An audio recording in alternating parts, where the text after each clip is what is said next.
همیشه همه خانه توی خانه باشه داشته باشه دراز باشه همه داخل دست و دولت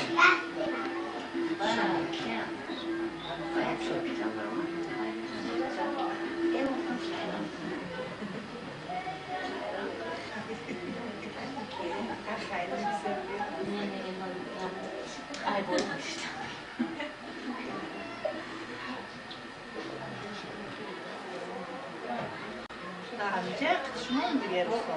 نه اون نیست.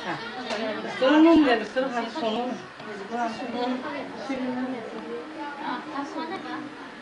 هو تو خونه. داده خونه اجازه من هم وقت خونه سوا. خود کس نرد سوا. باید چند نمیاد.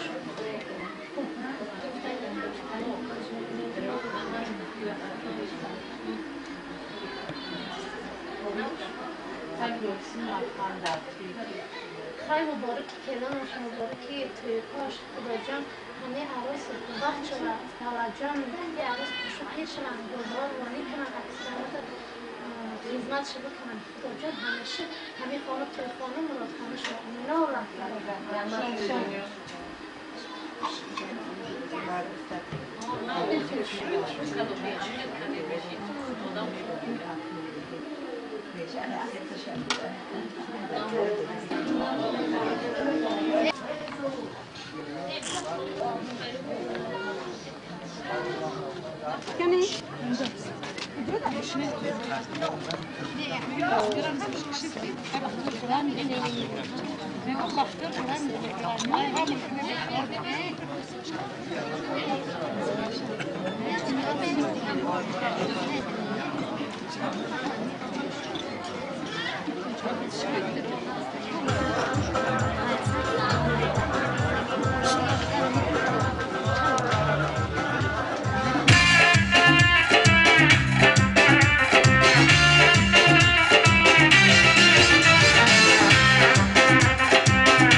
دوستان بر توی فرزندان ما نوری دیده تاجی سر عالی گوهر مهمان ما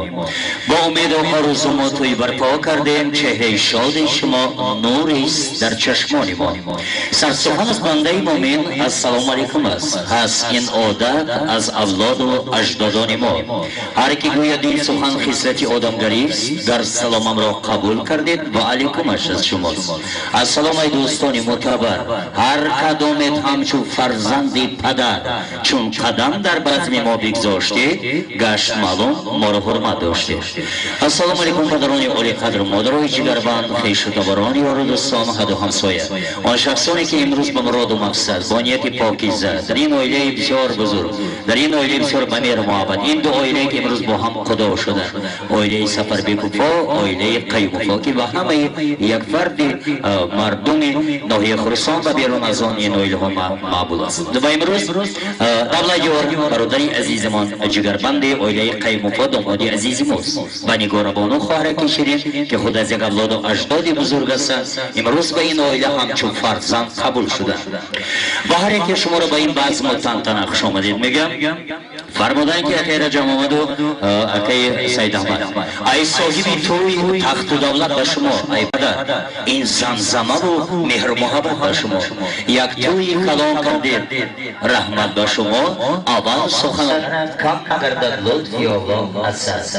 و امروز به تقریب دولتیار دولتک عزیزی ما برای شیرینی و شکر انداختن معرکه ما و شما بلبلی شهری دوشنبه مردی خدایی که مکة الله خانه خدا را زیارت کردند حاج فریدین بازار با تمامی رامشگران بایر و دستان رقاصهای خوشخرام و گروه امتیاران و شیرینکاران تعبیر ما و شما را شاد و بالیده می‌گردانند.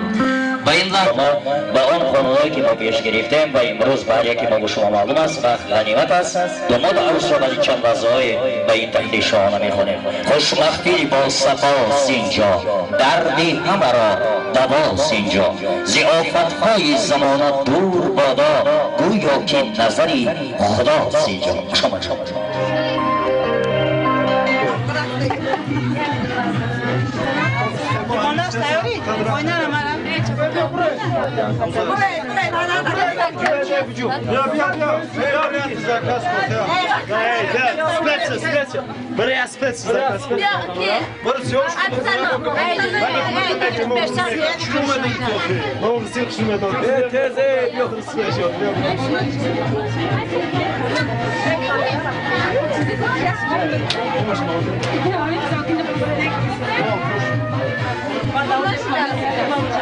Давай, шире бахлафе, روی تو بکردی. حالا شاو باشمون. ها بیو، هیچی چی نگو کسی؟ یه، هایکو.